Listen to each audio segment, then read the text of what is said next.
যে মেয়েটা আসিয়া নাম করে ধর্ষিত হয়েছে, এই আমার হলো খালাতো ভাইয়ের মেয়ে। তা যাই হোক, 9 দিন পর সে তার পরপারে চলে গেছে। তা যারা ধর্ষিত হয়েছে, যে মেয়েটা ধর্ষিত, যে ভিকটিম 4 জন, সেটা হচ্ছে হিটু, তার ছেলে সজীব, তার ছেলে রাতুল এবং তার স্ত্রী জায়দা এই নেককারজনক ঘটনার জন্য দায়ী। আমি তীব্র নিন্দা জানাই এই আজকের এই নাবালিকা মেয়ের যে ধর্ষিত হয়েছে, এ সমাজের জন্য খুবই ক্ষতিকর এবং এর দৃষ্টান্তমূলক মানে শাস্তি আমি দাবি করি। ঘটনাটা হচ্ছে কি, ওই বড় বোন হামিদাকে বিয়ে দিয়েছিল এই আসিয়ার বড় বোন, ক্লাস 9 পড়া মেয়ে। বিয়ে দেওয়ার পরে ওই বোনের বাড়িতে তারাবির ওই রান্নাবান্না করতে হয় বলে ওই কোথায় যে মা ওই মেয়েটাকে আসিয়াকে পাঠাও। যাওয়ার পরেই 2 দিন ওই পাশবিক নির্যাতন চালায়। নির্যাতন চালাবার বাড়িতে নয়, তাকে ওই ঘরের থেকে রাত 2টা-2টার দিকে নিয়ে কলার বাগিচার ভিতরে এই ঘটনা তার আপন তাওই এই ঘটনা নেককার জন্য ঘটনা ঘটাইছে এবং তারপরে তার শ্বাসরুদ্ধ করে মারারও পরিকল্পনা করেছে। ও দিলাভাই এই আসামি, সে সজীব আসামি, তার বড় বোন। হ্যাঁ, বাস্তব ভিত্তিকই 3জনই পালাক্রমে। এই দৃষ্টান্তমূলক শাস্তি আমরা দাবি করি। এরকম ঘটনার জন্য বাংলাদেশ না ঘটে। ওই বোনটাকে নিয়ে আয়, তুই একা একা কাজ করতে পারতেছিস নে।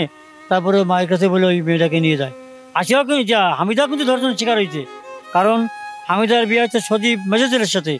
বড় ছেলে তো তার নির্যাতন মানে এই পাশবিক অত্যাচার করতে পারে না, নারী জলপ করতে পারে না। এটা খুব দুঃখজনক ঘটনা। আমি কালকে ওখানে সব কিছু জানিয়ে আসছি। আমি এর তীব্র নিন্দা জানাই। আসিয়ার বোনের সাথে আসিয়ার ওই যে ওর দুলাভাই নাম হচ্ছে সজীব, ওর বড় একটা ভাসুর অবিবাহিত আছে, তার নাম হচ্ছে রাতুল। এই রাতুল ওই হামিদার সঙ্গে 2 দিন করে নেককার জন্য ঘটনা ঘটাইছে, হামিদা স্বীকার করেছে। আমরা মাগুরা সদর থানা থেকে এসেছি এই আসিয়া বোনের জন্য, তার রুহের মাগফিরাতের জন্য এই গোরস্থানে এসেছি, কবরস্থানে। তার জন্য জিয়ারত করা হলো। আমরা তার বাড়িতেও গিয়েছিলাম। তার মা অসুস্থ, তার কান্না করতে করতে চোখে আর জল নাই। তার বাবা ব্রেন শক্তি ভালো না, সে কথা বলতে পারতেছে না। তাহলে আমরা তার বাড়িতে যাই আসলে যা দেখলাম, আমাদের নিজেদেরই চোখ দিয়ে পানি আসছিল। এই ধর্ষণ যে করেছে আসলে খুবই দুঃখজনক বিষয়, সহ্য করতে পারতেছি না এরম অবস্থা।